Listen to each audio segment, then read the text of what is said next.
கவிதாவுக்கு 30 வயசு, இன்னும் கல்யாணம் ஆகல. அம்மா சொல்றா, "உனக்கெல்லாம் உணர்ச்சியே இல்லையான்னு?" அண்ணன் கேட்குறான், "உனக்கு உணர்ச்சி ரொம்ப அதிகமா இருக்கோ? மாசம் ரூ. 600 சம்பாதிக்கிற, ரூ. 150 தானே என்ட்ட தர. மிச்ச காசை எவன் கூட போய் என்ன தப்பு பண்ணிட்டு இருக்கேன்னு?" கேட்குறான். இந்த கவிதா பஸ்ஸில் நின்னாலும் சரி, பஸ் ஸ்டாண்டில் நின்னாலும் சரி, எந்த ஆண்மகனும் கிட்ட நெருங்க முடியாது. அவ்வளோ திமிர் பிடிச்சவ இவ. 5 வருஷமா இவளை காதலிக்கிற பையன் கூடவே இவ தனி ரூம்ல இருந்தாலும் அந்த பையன் இவளை தொட முடியாது.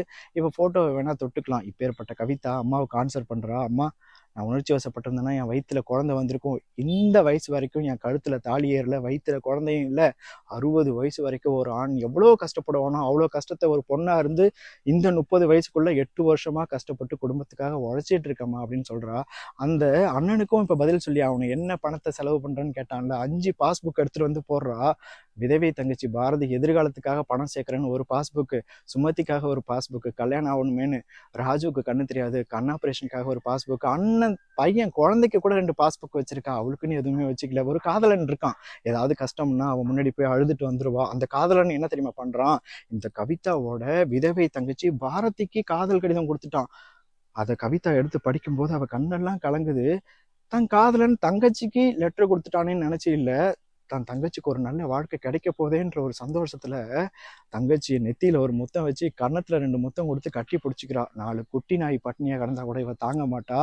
தான் காதலன் போனான்னு பரவாயில்ல, விதவை தங்கச்சி கல்யாணம் பண்ண பரவாயில்லன்னு நினைச்சுக்கிறா. ஆனாலும் கொஞ்சம் கஷ்டம் இருக்கு. மேல் வீட்டு பையன்கிட்ட போய் சொல்றா, என் காதலன் வேற ஒரு கல்யாணம் பண்ண போறான் அப்படின்னு. அவன் கச்சேரி பண்றவன். அவன் என்ன சொல்றான்னா, நல்ல கச்சேரி பண்றவனுக்கு சபா மேடை கிடைக்காது, அதே மாதிரி நல்லா காதலிக்கிறவங்களுக்கு கல்யாண மேடை கிடைக்காது அப்படின்னு சொல்றான். ஆமா, அவன் யாரை கல்யாணம் பண்ண போறான் அப்படின்னு சொல்லி கேட்டதுக்கு பாரதின்னு அவ சொல்றா. இவன் பனியன் ஓட்டையா இருக்கு, அதுல கையை வச்சு சொல்றான், நான் பாரதிய மனசார காதலிச்சேன்னு சொல்லி அழுகுறான். இந்த 2 காதலர்களும் அந்த கல்யாணத்துக்கு போறாங்க. மொத்தம் அந்த கல்யாணத்துல இந்த 4 பேரும் இருக்காங்க. கண்ணதாசன் ஒரு பாட்டு, கடவுள் அமைத்து வைத்த மேடைன்னு.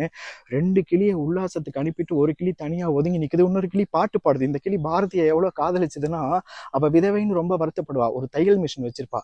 மாசத்துல முகூர்த்தம் நிறைய இருந்தா துணி தைக்க நிறைய பேர் வருவாங்க. இவ சொல்றா, விதவைக்குத்தான் எத்தனை முகூர்த்த நாட்கள் துணி தைத்து சம்பாதிப்பதற்குன்னு. இவன் தன்னோட கிழிஞ்ச சட்டையை கூட தைக்க கொடுத்துட்டு 4 காசு கொடுப்பான். வேண்டான்னு அவன் அந்த 4 திருப்பி தருவா.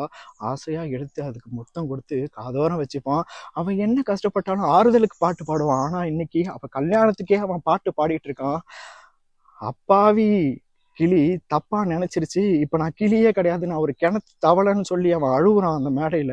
அந்த கிணத்து தவளையும் அந்த ஒதுங்கி நின்ன கிளிக்கும் இதுக்கு மேல என்னாச்சு?